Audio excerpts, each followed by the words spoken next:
Recibimos con mucho gusto al ingeniero Héctor Carlos Salazar, investigador de la Universidad Autónoma Agraria Antonio Narro, exfuncionario federal, expresidente de la Confederación Nacional de Productores de Maíz y un hombre que ha ocupado muy diversos cargos en dependencias federales, todas relacionadas con el apoyo al campo. Si alguien conoce el campo de nuestro país, si alguien conoce la producción de maíz de nuestro país, ese es Héctor Carlos Salazar. Bienvenido, Inge, ¿cómo estás? Buenos días, Jesús. Pues muy bien, gracias por la invitación. Platícanos cómo está la producción de maíz en el país y cómo estamos en el estado, que no es un gran productor de maíz, pero hay algunas zonas donde todavía se produce maíz. Bueno, nosotros primero hay que considerar que México siembra aproximadamente 24 millones, un poquito más de hectáreas. 24 millones de toneladas. 3 millones. 3 millones. Produce 24 millones 747 mil toneladas. Estos 3 millones de hectáreas pues se han venido reduciendo con el tiempo. 3 millones de hectáreas que producen 24 mil toneladas de maíz. 24 millones de toneladas. 24 millones de toneladas de maíz. A nivel mundial, ¿somos el país número qué? No, pues no aparecemos como importador. Somos el segundo importador más importante. Pues el maíz nació en México. Sí, esa es la gran contradicción. México ha tenido pocos incentivos a la producción de maíz. Tiene un desorden. En primer lugar, hay que comentar que el maíz que más se siembra en el mundo es el amarillo.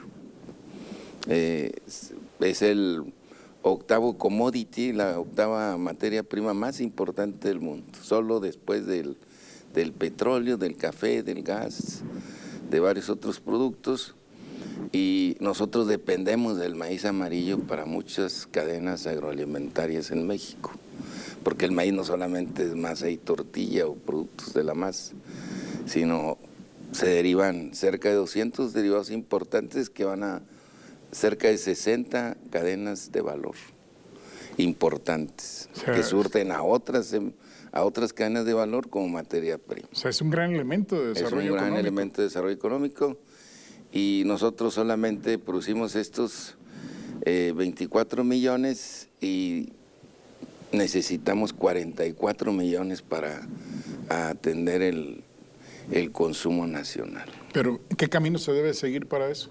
Bueno, hay varios factores. Uno, primeramente, se han dejado de tener programas de estímulo a la producción de maíz. Hoy tú sabes que con este nuevo gobierno se excluyeron a los medianos y grandes organizaciones de productores en los estímulos, no aparecen en los programas. Se está estimulando al pequeño productor de autoconsumo, que no está mal, pero pues él no produce excedentes para la sociedad. Los que producen excedentes son los medianos y las grandes organizaciones de productores. Y entonces ellos no están, se retiran todos los programas, el programa de apoyo al maíz, el financiamiento, todo lo que eran los seguros, seguro catastrófico, el seguro agrícola, el financiamiento, están excluidos también estos medianos productores, la agricultura por contrato, que era un gran regulador de todo la parte comercial. Ahí existían instrumentos de coberturas de riesgos y en temas de crisis, como hoy tenemos este problema de inflación, pues había estímulos para problemas específicos y coyunturales de comercialización. Hoy no existen. ¿Y qué está haciendo todo ese sector productivo sin estos apoyos? ¿Paró, se dedicó a otra cosa? ¿A cuánta gente dejaron sin trabajo, sin desarrollo, sin empleo, sin sustento? Bueno, se suman varios problemas. Yo te diría, por ejemplo, que la producción de maíz en México, el 41% de los insumos provienen también del extranjero. ¿Sí? Y entonces, pues dependemos de los fertilizantes, hay una crisis de fertilizante a nivel mundial, o sea, a nivel global.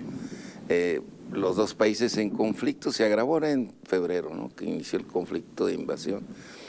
Ellos producen alrededor entre el 16 y el 18% de los 3 macroelementos más importantes que se usan en la fertilización, que es el nitrógeno, el fósforo y el potasio. Ese fue un impacto directo de la guerra Rusia-Ucrania. Sí. ¿Entre esos dos países producen eso? Producen eso y además producen una alta cantidad de fertilizantes químicos.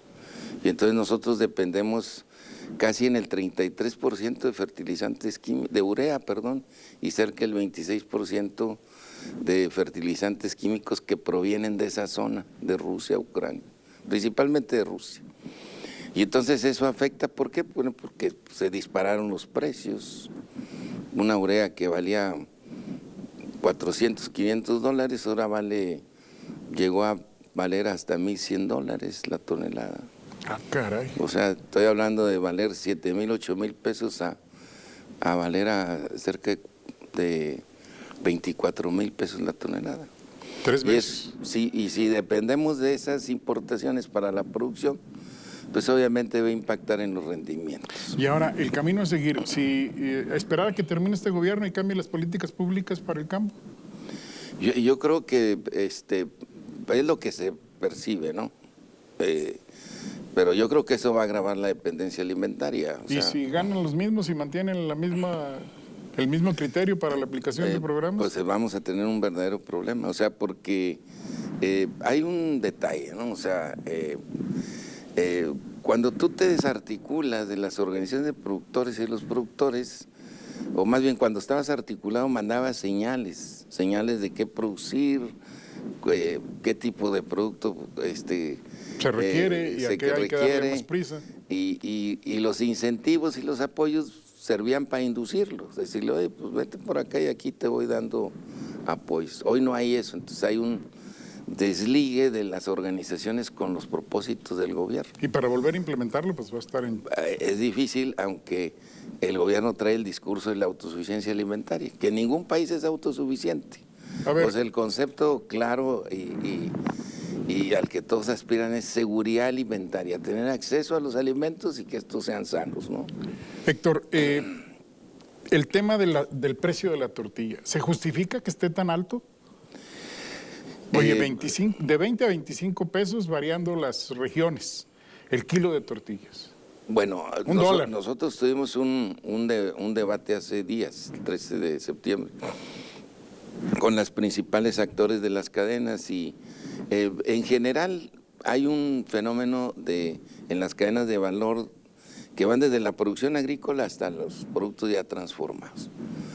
Se estima que hay entre un 33%, un 300% a un 330% de incremento de lo que vale el producto del productor al primer eslabón, o sea, al acopiador, hasta que llega a la cadena final. Y entonces hay una distorsión de las cadenas, o sea, es increíble y se ve Desde tu punto de vista, ¿cuál debería ser el precio real? El precio real de un kilo de tortillas debería de ser como unos 17, 18 pesos. Pero no 20, 22, no 20, 22, porque hay deficiencias en las cadenas, o sea, y sobre todo en la producción final, pero también hay especulación. ¿No hay abuso de las grandes harineras al decir que son nomás dos las que mueven todo el negocio? No, mira, porque, bueno, la división de la tortilla en México casi es un 60% de procesos nixtamalizados o mixtos, quiere decir que es masa con harina, y el otro 40% es casi con pura harina de maíz. En el norte casi es pura harina de maíz la que consumimos. Yo creo que hay procesos, hay varios factores, o sea, hay varios factores. Una es la logística. Tenemos un problema de logística en México impresionante que cada vez se va deteriorando porque hoy hay menos mantenimiento de la infraestructura, no hay inversión en la infraestructura. Hay delincuencia en las carreteras. La delincuencia, pues el cobro de piso es, al último quien lo va a pagar no es ni el comercializador ni el industrial, va a ser el consumidor. Entonces, todos esos factores agravan. ¿Cuáles son los propósitos de cualquier cadena?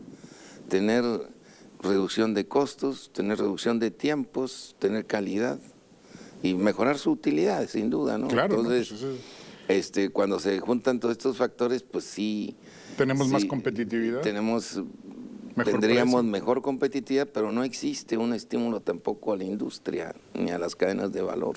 No, en la discurso. industria del transporte de cargas se están yendo los conductores porque ya no aguantan la violencia y porque no quieren poner en riesgo sus vidas. Te doy un dato. El Estado de México tiene 22.500 carpetas de investigación por robo de transporte. 22.500. Es el más agravado de los estados. Cuando escuchamos carpeta de investigación, nos imaginamos que meten la denuncia en un folder y la ponen en el archivero todavía no hay proceso. No sabemos esa parte. Pero así está Jalisco, así está Michoacán, así está Puebla. Sí, entonces, son las zonas de origen de muchos productos agrícolas. Pues lamentable lo que está pasando con el campo mexicano. Héctor, te vamos a invitar a una segunda entrevista para ampliar mucho más el tema. Hoy se nos juntaron muchos temas, claro, y ya no pudimos dedicarte más tiempo, pero tus datos siempre son muy importantes para nosotros, como espero que le hayan sido para la audiencia. Héctor Carlos Salazar, uno de nuestros grandes investigadores de la Universidad Autónoma Agraria, Antonio Narro, y un hombre que ha aportado mucho al campo, no solo de Coahuila, sino de todo el territorio nacional. Héctor. Pues muchas gracias.